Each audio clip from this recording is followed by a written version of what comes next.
The Ice Princess by Camilla Läckberg. Translated from the Swedish by Stephen T. Murray.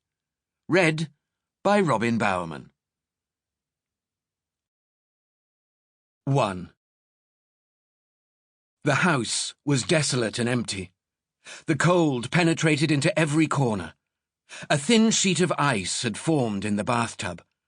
She had begun to take on a slightly bluish tinge. He thought she looked like a princess lying there, an ice princess. The floor he was sitting on was ice cold, but the chill didn't bother him. He reached out his hand and touched her. The blood on her wrists had congealed long ago. His love for her had never been stronger. He caressed her arm as if he were caressing the soul that had now left her body. He didn't look back when he left. It was not goodbye. It was until we meet again. Eilert Berry was not a happy man. His breathing was strained and his breath came out of his mouth in little white puffs. But his health was not what he considered his biggest problem. Sphere had been so gorgeous in her youth, and he had hardly been able to stand the wait before he could get her into the bridal bed. She had seemed tender, affectionate, and a bit shy. Her true nature had come out after a period of youthful lust that was far too brief. She had put her foot down and kept him on a tight leash for close to 50 years. But Eilert had a secret. For the first time, he saw an opportunity for a little freedom in the autumn of his years, and he did not intend to squander it. He had toiled hard as a fisherman all his life, and the income had just been enough to provide for Sphere and the children. After he retired, they had only their meagre pensions to live on. With no money in his pocket, there was no chance of starting his life over somewhere else, alone. Now this opportunity had appeared like a gift from above, and it was laughably easy besides. But if someone wanted to pay him a shameless amount of money for a few hours' work each week, that wasn't his problem. He wasn't about to complain.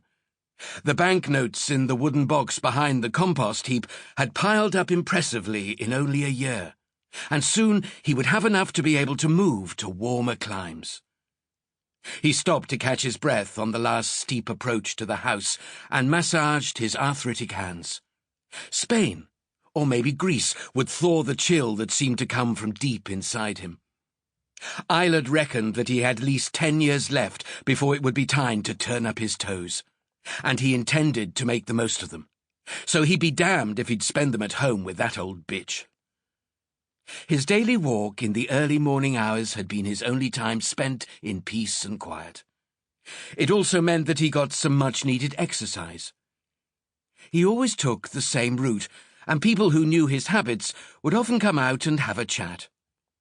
He particularly enjoyed talking with the pretty girl in the house farthest up the hill by the Håkabacken school. She was there only on weekends, always alone, but she was happy to take the time to talk about the weather.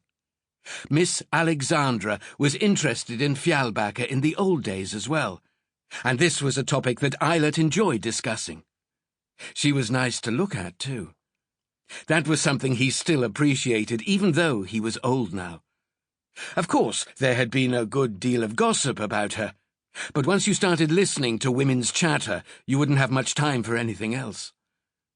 About a year ago, she had asked him whether he might consider stopping in at the house as long as he was passing by on Friday mornings. The house was old, and both the furnace and the plumbing were unreliable. She didn't like coming home to a cold house on the weekends. She would give him a key so he could just look in and see that everything was in order.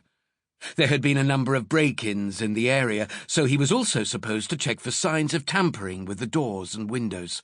The task didn't seem particularly burdensome, and once a month there was an envelope with his name on it waiting in her letterbox, containing what was, to him, a princely sum. He also thought it was nice to feel useful. It was so hard to go around idle after he had worked his whole life.